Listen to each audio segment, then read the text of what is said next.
Hello students, this is AJ Yadav from MPIC Rudhauli बस्ती।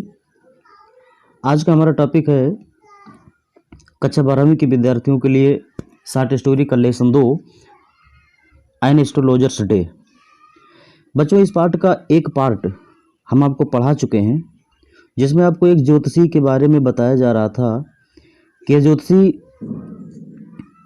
कहाँ बैठता था या इसके पास क्या क्या सामान हुआ करते थे। तो हमने आपको लिखाया था कि ज्योतिषी रोज़ दोपहर को अपनी दुकान खोला करता था और उसके सामान में होते क्या थे, 12 कौड़ियाँ होती थी, एक वर्गाकार कपड़ा होता था जिस पर एक रहस्यमयी आकृति बनी होती थी, एक नोटबुक होता था, एक बंडल भोजपत्र होता था और उसका माथा चमका करता था पवित्र राख और सिंदूर से। उसकी आंखों में एक असाधारण चमक हुआ करती थी जो वास्तव में लगातार ग्राहकों के खोजते रहने का परिणाम था, लेकिन उसके भोले भाले ग्राहक उसको दिव्य मानते थे और उनको बड़ा सुकून मिलता था। इस आंखों की रोशनी एक कारण से और बढ़ गई थी, क्योंकि आंखें उसके रंगे हुए मस्तक और काले गलमुच्छों के बीच स्थित थी और ऐसी स्थिति में किसी मूर्ख व्यक्ति की भी आंखें अपने आप चमकने लगती हैं। इस प्रभाव को और बढ़ाने के लिए वह अपने सिर पर एक केसरिया रंग का पगड़ी बांधा करता था। यह रंग योजना कभी फेल नहीं होती थी। हम लोग यहाँ तक पढ़ चुके थे, अब आपको यहाँ से पढ़ाना है। पीपुल वेर अट्रैक्टेड, दिख रहा होगा। तो बच्चों, आज हम ये पढ़ेंगे कि ज्योतिषी किस जगह पर अपनी दुकान चलाता था, वह जगह किस प्रकार महत्वपूर्ण हुआ करती थी, वहाँ कौन कौन लोग हुआ करते थे, उसके पास कौन कौन सी फैसिलिटीज़ थी। चलिए देखते हैं। People were attracted to him as bees are attracted to cosmos of dahlia stock. लोग उसकी तरफ ऐसे आकर्षित होते थे जैसे डहेलिया के फूलों पर मधुमक्खियाँ आकर्षित होती हैं। He sat under the boughs of a spreading tamarind tree. वह एक विशाल इमली के पेड़ के शाखा के नीचे बैठता था। Which flanked a path running through the town hall park. जो टाउन हॉल पार्क की तरफ जाने वाली सड़क को जोड़ती थी, ऐसी जगह पर बैठा करता था। It was a remarkable place in many veg. यह कई तरीके से बहुत ही महत्वपूर्ण जगह हुआ करती थी। रिमार्केबल माने आपको लिखवाया गया है महत्वपूर्ण। यह कई तरह से महत्वपूर्ण जगह होती थी। A surging crowd was always moving up and down this narrow road morning till night. एक बहुत उमड़ती हुई भीड़ इस पतले सड़क पर सुबह से लेकर के शाम तक आया जाया करती थी। अप एंड डाउन का मतलब होता है इधर उधर आना जाना। ये भीड़ चलती रहती थी सुबह से शाम तक। ये variety of trades and occupations was represented all along its way. अनेक प्रकार के, वैरायटी माने प्रकार, ट्रेड माने व्यापार, ऑक्यूपेशन माने भी व्यवसाय, अनेक प्रकार के व्यापार और व्यवसाय इस जगह पर अपने तरीके से प्रतिनिधित्व करते थे। मेडिसिन सेलर्स, वहाँ पर दवाई विक्रेता हुआ करते थे। Seller of stolen hardware and junk, चुराए हुए काठ कबाड़ और हार्डवेयर के विक्रेता होते थे। जंक माने कबाड़ा होता है। मैजिशियंस, जादूगर होते थे। एंड एबव ऑल, और इन सब से ऊपर, an auctioneer of cheap cloth, एक सस्ते कपड़े का विक्रेता होता था। ऑक्शनियर माने विक्रेता लिखवाया गया है। एक सस्ते कपड़े का विक्रेता हुआ करता था। Who created enough din all day to attract the whole town. Who माने जो, क्रिएटेड उत्पन्न करता था, एनफ दिन बहुत ज़्यादा शोर पूरा दिन, to attract the whole town पूरे कस्बे को अपनी ओर आकर्षित करने के लिए पूरा दिन चिल्लाता रहता था। नेक्स्ट टू हिम इन उसी फर्सनस, शोर के मामले में इसके बाद came a vendor of fried groundnut, एक भुने हुए मूंगफली विक्रेता का नंबर आता था। अर्थात उस जगह पर जो सबसे ज़्यादा शोर करता था वह एक सस्ते कपड़े का विक्रेता होता था, और उसके बाद जो सेकंड नंबर पर शोर करने वाले मामले में था वह था भुनी हुई मूंगफली का विक्रेता था। Who gave his ware a fancy name each day, जो रोजाना अपने सामान को एक नया नाम देता था। उसका सामान क्या था? मूंगफली। अपने मूंगफली को रोज एक नया नाम दिया करता था। कॉलिंग इट बॉम्बेज आइसक्रीम, कभी उस मूंगफली को बॉम्बे का आइसक्रीम कहता था। वन डे, किसी दिन, एंड ऑन द नेक्स्ट, और अगले दिन, द लेज आलमंड, दिल्ली का बादाम कहता था। एंड ऑन द थर्ड, और तीसरे दिन राजाज डेलिसेसी यानी राजाओं के खाने का सामान, राजाओं का जायका, and so on and so forth. और इसी तरह से चौथे दिन भी कोई नया नाम दिया करता था। And people flocked to him, और लोग उसकी तरफ झुंड बना करके जाते थे। A considerable portion of this crowd dallied before the astrologer too, इस भीड़ का एक उचित भाग ज्योतिषी के सामने भी रुका रहता था, ठहरा रहता था। डेली माने रुकना होता है, लिखवा गया होगा। यानी चिल्लाते थे कपड़े वाले और मूंगफली वाले, तो उनके दुकानों पर जब कस्टमर्स ज़्यादा होते थे तो कुछ ग्राहक इस ज्योतिषी के सामने भी खड़े हो जाते थे, और ज्योतिषी इसी का भरपूर लाभ लिया करता था। बहुत ही चतुर ज्योतिषी है। चलिए अगले पेज पर देखते हैं कि किस प्रकार वह अपने व्यवसाय को और आगे बढ़ाता था। अगले पेज पर देखते हैं। देखिए इस पेज में ये दिखाया जा रहा है ज्योतिषी किस प्रकार अपने व्यवसाय को चलाया करता था। The astrologer transacted his business by the light of a flare which crackled and smoked above the groundnut heap nearby. ज्योतिषी अपने व्यवसाय को एक मसाल के प्रकाश से चलाता था, which crackled and smoked above the groundnut heap nearby, जो निकट के मूंगफली के ढेर पर रखी हुई थी और वो चटक करके जलती थी और धुआं उगलते हुए वह मसाल जल रही थी। उसी मसाल से वह अपने व्यवसाय को चलाने के लिए प्रकाश पाता था। फिर से यानी जहाँ ज्योतिषी बैठा करता था उसके ठीक बगल वो मूंगफली वाला अपनी दुकानें लगाता था, और मूंगफली का ढेर लगा करके उस ढेर पर एक ढेबरी टाइप नंगी मसाल रखा करता था, और वह मसाल जब जलती थी यानी वो दीपक जब जलता था तो उससे धुआं भी निकलता था और उससे चट चट की आवाज़ भी निकलती थी। तो इसी मूंगफली के ढेर पर रखे हुए दीपक से यह अपने व्यवसाय को चलाने के लिए प्रकाश पाया करता था। फिर से एक बार देख लें, क्लियर हो जाएगा। The astrologer transacted his business, ज्योतिषी अपने व्यवसाय का संचालन करता था by the light of a flare, flare में मसाल लिखवाया गया है, एक मसाल के प्रकाश से, व्हिच क्रैकल्ड जो चटक करके जलती थी, एंड स्मोक्ड और धुआं उगलती थी, above the groundnut heap nearby, निकट के मूंगफली के ढेर के ऊपर।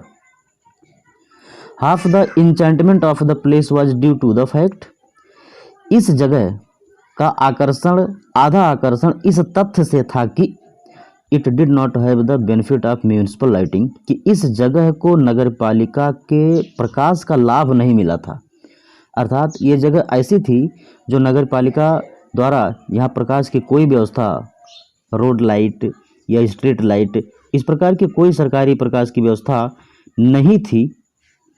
The place was lit up by shop lights, यह जगह प्रकाशित होता था दुकान के प्रकाशों द्वारा।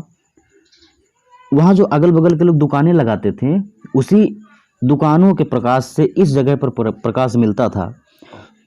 कैसे प्रकाश थे देखिए। 1 or 2 had hissing gas lights, एक या दो दुकानदारों के पास फुफकार मारते हुए गैस के प्रकाश होते थे।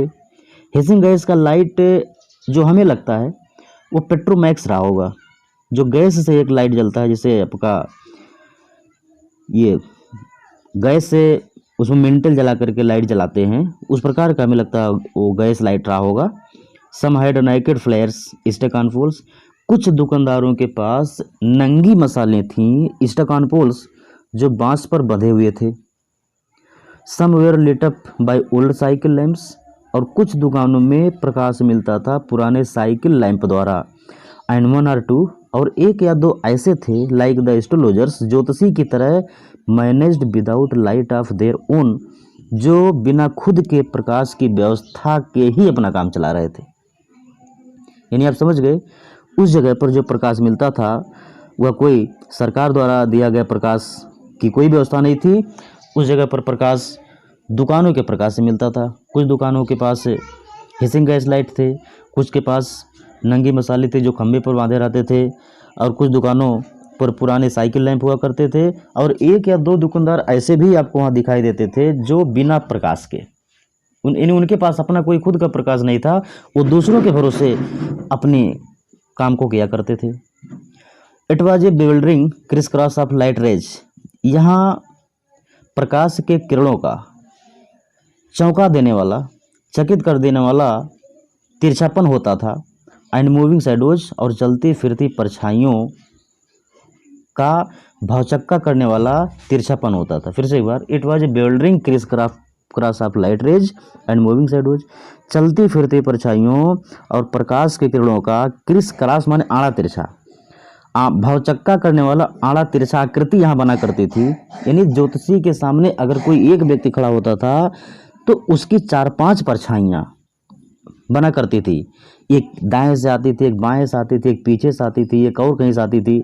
इस तरह से ढेर सारी परछाइयाँ, चलती फिरती परछाइयाँ वहाँ बन जाती थीं। This suited the astrologer very well, यह उस ज्योतिषी को बहुत बढ़िया सूट करता था, यानी बहुत बढ़िया उसके लायक था। फॉर माने क्योंकि, द सिंपल रीजन, क्योंकि जो साधारण सा कारण था, दैट माने कि he had not in the least intended to be an astrologer, क्योंकि वह ज्योतिषी बनने के लिए जरा सा भी इच्छुक नहीं था। व्हेन ही बिगेन लाइफ, जब उसने जीवन शुरू किया था। अर्थात इस व्यक्ति को ज्योतिष विद्या का जरा सा भी ज्ञान नहीं था जब उसने अपने जीवन की शुरुआत किया था। And he knew no more of what was going to happen to himself next minute, और वह खुद नहीं जानता था कि अगले मिनट उसके साथ क्या घटने जा रहा है, वो नहीं जानता था। He was as much a stranger to the stars as were his innocent customers. He was as much a stranger to the stars, यानी वह नक्षत्रों के बारे में उतना ही अनजान था, as were his innocent customers, जितना कि उसके भोले भाले ग्राहक हुआ करते थे।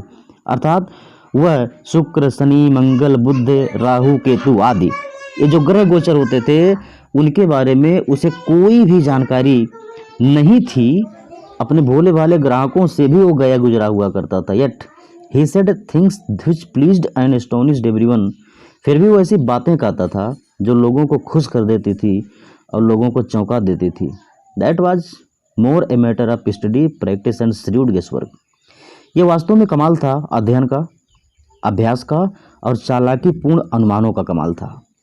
यानी ज्योतिषी बहुत ही लच्छेदार बातों से अपने कस्टमर्स को खुश करता था। ये जो बातें कहता था वास्तव में यह उसके अध्ययन की देन थी, उसके अभ्यास की देन थी और चालाकीपूर्ण अनुमानों की देन थी।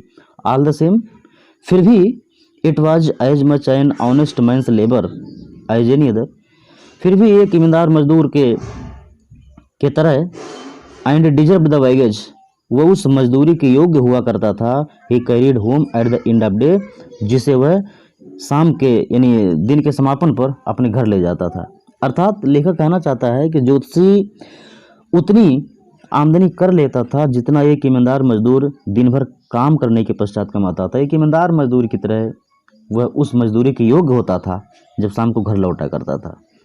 तो आपने इस पैराग्राफ में देखा कि ज्योतिषी किस जगह पर अपनी दुकान चलाता था। The place was very important place and it was the very busy place of the town. There was a lot of crowd from morning till evening and the place was not lit up by the municipal lighting and it was lighted by some shop lights, hissing gas lights, old cycle lamps and other manners, and the astrologer was very comfortable here. He actually did not know anything about the astrology, so this place suited him very much. If he sat at the open place, his pole could be opened, ऐसी अवस्था में उसे मजबूरी थी ऐसी जगह पर बैठना और वह बड़ी ईमानदारी से काम करता था और शाम को एक ईमानदार मजदूर की तरह तनख्वाह भी ले जाता था। चलिए आगे पैराग्राफ में देखते हैं, उसके जीवन के बारे में कुछ और जानकारी हम हासिल करते हैं। He had left his village without any previous thought और प्लान। लेखक अब ज्योतिषी के बैकग्राउंड पर पिछले इतिहास की तरफ बढ़ रहे हैं। उसने अपना गांव छोड़ दिया था बिना किसी पूर्व योजना के और बिना किसी पूर्व विचार के। If he had continued there, अगर वह वहाँ रहना जारी रखता, he would have carried on the work of the forefathers, तो वह अपने पूर्वजों के काम को करना जारी रखता। निमली नाम कमाना, टिलिंग द लैंड खेत जोतना, लिविंग जीवन यापन करना, मैरिंग विवाह करना, and ripening in his cornfield और अपने पके हुए अनाज के खेतों की कटाई करना, एंड एंसेस्ट्रल होम और उस अपने पैतृक घर में निवास करना, यही सब करता। But that was not to be, लेकिन ये सब कुछ नहीं होना था। He had to leave home without telling anyone, उसे अपना घर छोड़ देना पड़ा बिना किसी को बताए हुए। And he could not rest, और वो आराम नहीं कर सका till he left it behind a couple of 100 miles, जब तक कि वह अपने गांव को 200 मील पीछे नहीं छोड़ दिया, तब तक वो अपनी यात्रा करता रहा। टू ए विलेजर, और एक ग्रामीण के लिए it is a great deal, ये बहुत लंबी दूरी होती है। As if an ocean flowed between, इतनी दूरी होती है जैसे कि इन दोनों जगहों के बीच एक महासागर बहता हो। यानी आपने पढ़ा कि ज्योतिषी का जो जीवन था वो एक कृषक परिवार में पैदा हुआ था, और अगर वह अपने घर पर रहा होता तो अपने माता पिता के पैतृक काम को करता, खेत जोतना, विवाह करना, नाम कमाना, अपने पैतृक घर में रहना, पके हुए अनाज के खेतों को काटना, लेकिन ये सब कुछ उसके किस्मत में नहीं था और उसे बिना किसी को बताए अपना घर छोड़ देना पड़ा।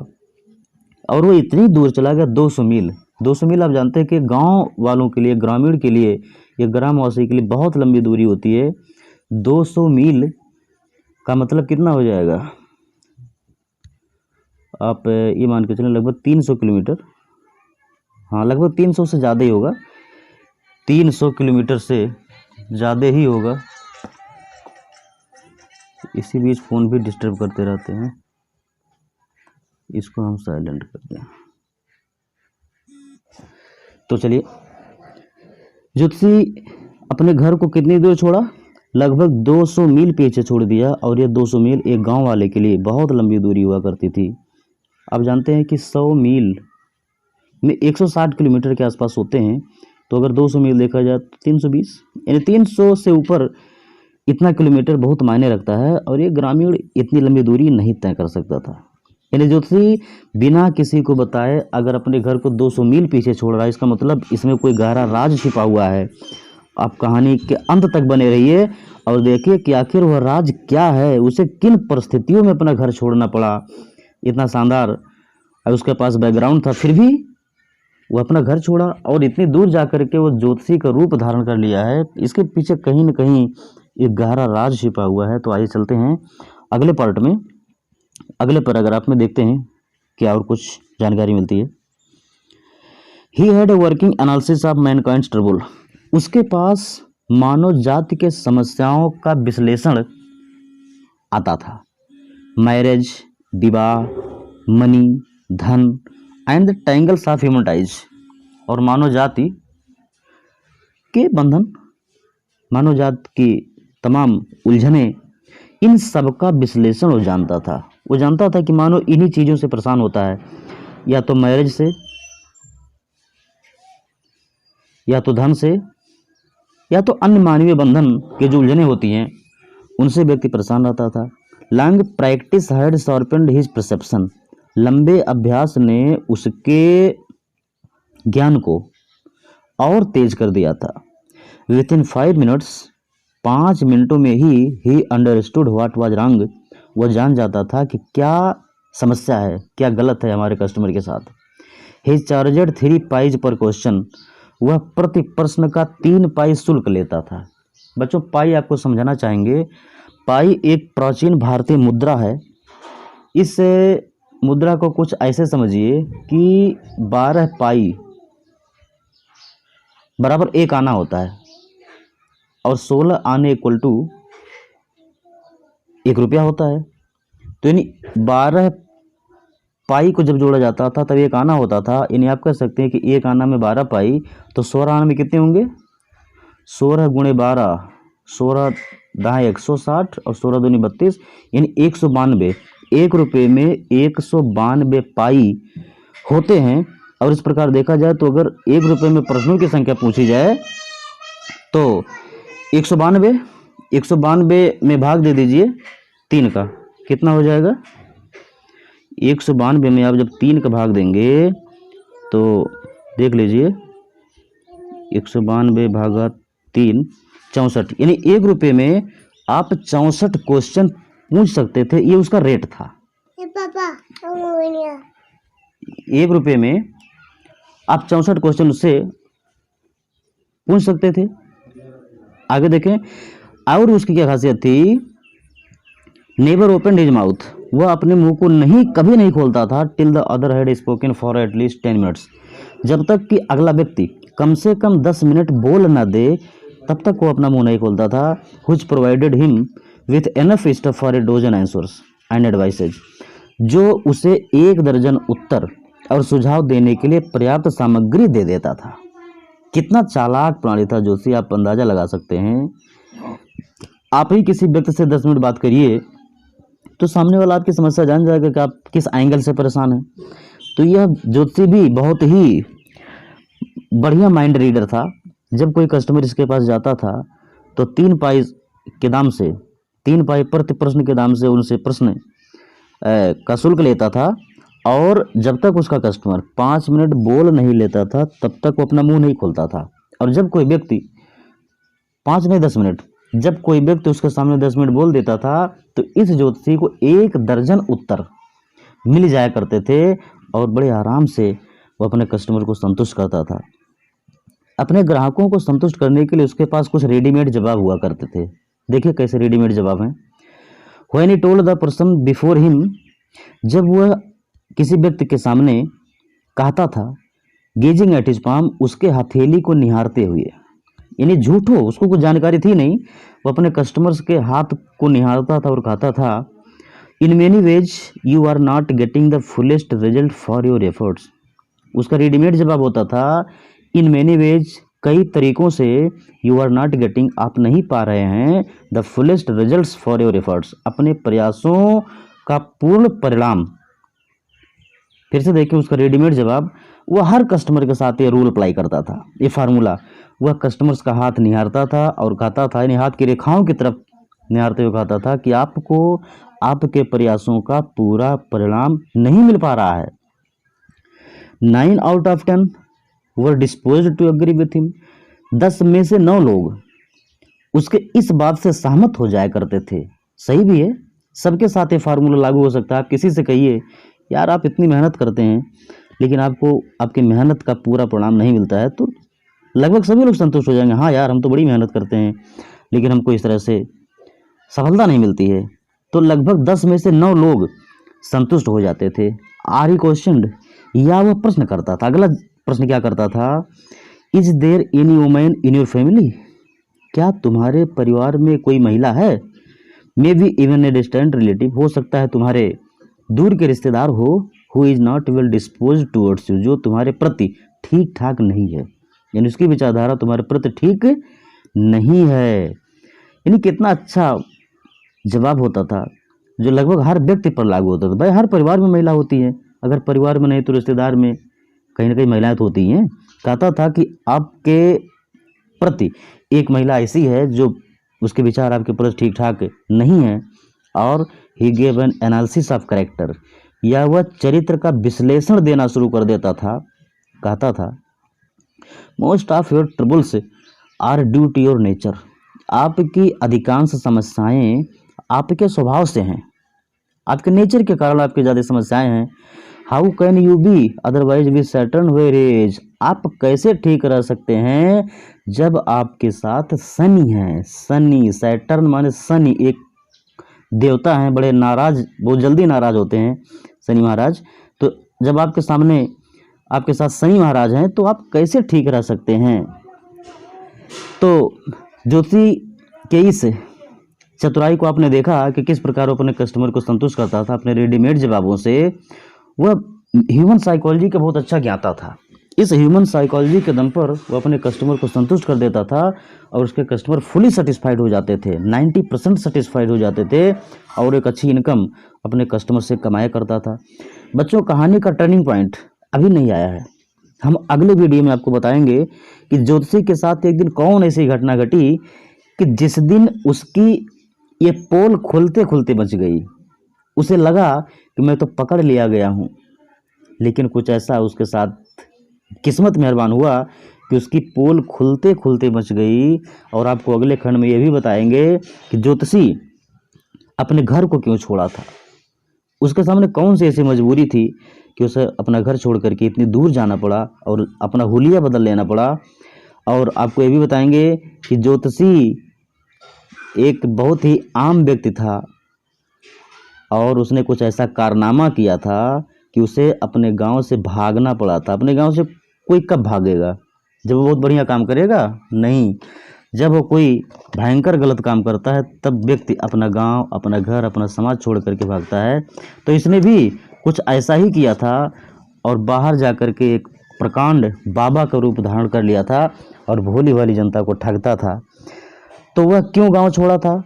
उसके ऊपर कौन सा आपराधिक मामला था?